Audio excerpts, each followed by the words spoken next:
والا ہے، جو ہمارے مومن بھائی کو تکلیف دینے والا ہے، اس سے ہمارا ہاتھ بھی ہو سکتا ہے کہ ہمارے ہاتھ سے ہمارے مومن بھائی کو تکلیف ہو رہی ہے، ہم اپنے ہاتھ سے دوسرے مسلمان بھائی کو تکلیف نہ دیں۔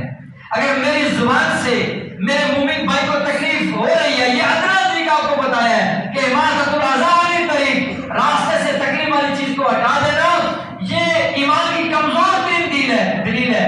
لیکن میرے بھائیوں، اپنے ہاتھ سے دوسرے مسلمان کو تکلیف نہ دینا یہ افضل درجہ ہے۔ اپنی زبان کو محفوظ کر لینا دوسرے کو تکلیف دینے سے یہ افضل درجہ ہے۔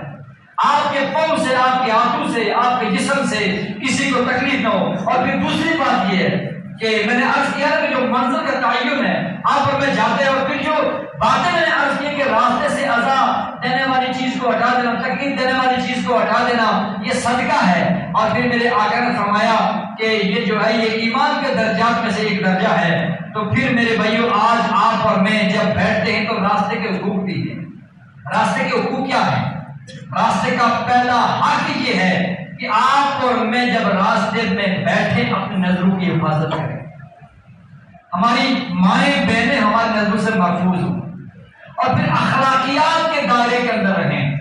کوئی ہمارا مومن بھائی گزر رہا ہو، ہم راستے میں بیٹھے ہیں، ایسی بات کرتے ہیں جس کے ساتھ ہماری کوئی دشمنی ہو، جب وہ گزرے تو ہم اس کو یہ جس کو کہتے ہیں کہ ٹوکے مارنا، اگر وہ کہیں تو پھر راستے کا ہم حق ادا نہیں کر رہے۔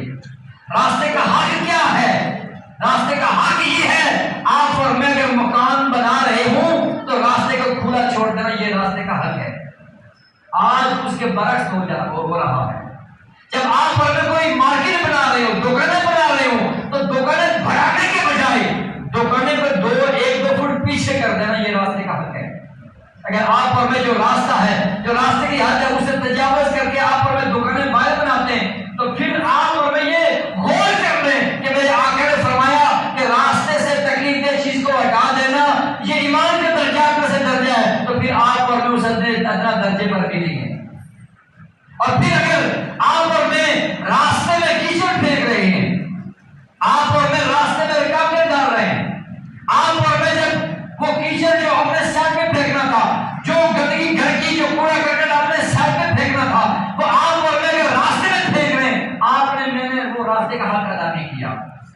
یہ راستے کے حقوق ہیں کہ راستے میں کوئی ایسی چیز نہ پھینکی جائے، گندگی والی چیز نہ پھینکی جائے، پھر نالیوں کا پانی نہ چھوڑا جائے، گٹر کا پانی نہ چھوڑا جائے، یہ سارے کے سارے راستے کے حقوق ہیں۔ اور آپ اور میں اگر ایسا عمل کرنے والے ہیں تو گویا کہ آپ نے اور میں نے میرے آقا کے اس فرمان پہ عمل نہیں کیا۔ پھر آپ کے میرے کو ایمان کا وہ پھر کم طور ترین درجہ بھی شاید ہمارے پاس نہیں ہے۔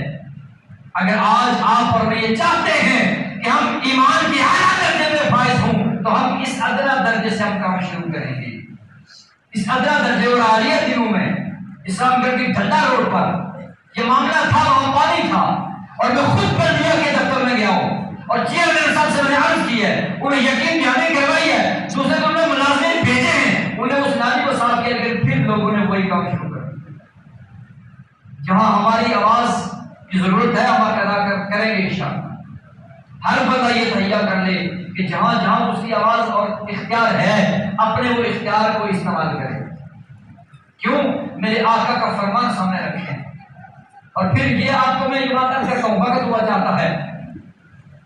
فتح مکہ کے دوران جب آقا علیہ السلام صحابہ کو لے کے جا رہے ہیں، اور صحابہ کو لے کے جا رہے تو راستے میں کتیا نے بچے دیے ہوئے، صحابہ کا لشکر جا رہا ہے، حضور علیہ السلام کی بارگاہ میں عرض کی گئی، یا رسول اللہ آگے کتیا نے بچے دیے ہیں، تو میرے آقا نے یہ نہیں کہا کہ ان بچوں کو اٹھا کے سائڈ پہ کر لو، میرے آقا نے صحابہ کو حکم دیا اپنا راستہ بدل دو، اپنا راستہ بدل دو، ان بچوں کو تکلیف نہ ہو، اس کتیا کو تکلیف نہ ہو۔ میرے بھائیوں، آپ نے تو سنا ہو